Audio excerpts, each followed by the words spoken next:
Mobilisation générale autour du sida au Bénin. Toutes les parties prenantes étaient ici présentes pour ensemble mettre fin à la maladie à travers la célébration de la 33e journée mondiale de lutte contre le VIH-Sida. Occasion pour elle d'apprécier le chemin parcouru depuis environ 4 décennies par le Bénin. La prévalence du VIH au Bénin, stabilisée autour de 1,2% dans la population en général, citée depuis bientôt 2 décennies, faute de nouvelles études réelles, ne semble peut-être pas si alarmant. L'ONU-SIDA indique une régression de 15% de nouvelles infections à VIH au Bénin depuis 2010. Ces données confirment les estimations qui laissent entrevoir que les nouvelles infections reculent dans tous les départements du Bénin et le département de la Donga en est vraiment l'exemple depuis les 5 dernières années. Nous n'allons pas nous satisfaire des résultats obtenus puisque malgré les efforts réalisés, les PVH et les populations clés demeurent toujours l'objet de stigmatisation et de discrimination liées au VIH-Sida. Et ceci constitue une entrave pour avoir accès au traitement malgré la disponibilité du traitement. Nous, Réba Plus, avons des questionnements. À quand l'officialisation de la dispensation communautaire?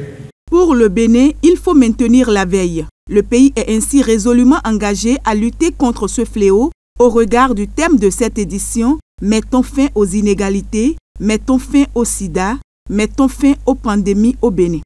Ce thème appelle encore une fois à notre capacité de résilience pour continuer à maintenir et améliorer les services essentiels en dépit de la pandémie de la COVID-19. Engagement de mettre fin au sida à l'horizon 2030 a pris du retard avec l'aggravation des inégalités structurelles induites par la pandémie du COVID-19. Raison pour laquelle il est important pour une synergie d'action de soutenir les efforts contre ces fléaux qui font partie des priorités du gouvernement. Pour venir à bout du sida et renforcer la résilience face aux pandémies de demain, il nous faut agir collectivement. Il s'agit notamment de s'inspirer de la force mobilisatrice des communautés pour faire bouger les lignes, lutter contre la stigmatisation et supprimer les lois, politiques et pratiques discriminatoires et punitives.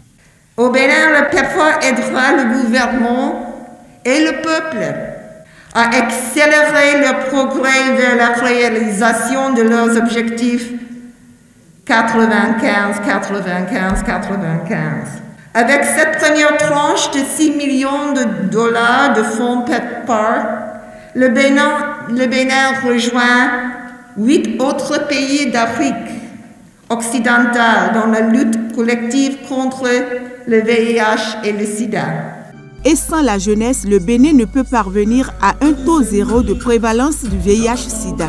C'est pour cela qu'un concours de musique et de campagne de sensibilisation sur le thème « Stop Sida, ça ne sera pas sans moi » a été organisé par le CNLSTP. À l'issue de la compétition, les meilleures productions ont été primées et les autres sont reparties avec des lots de consolation au cours de cette célébration.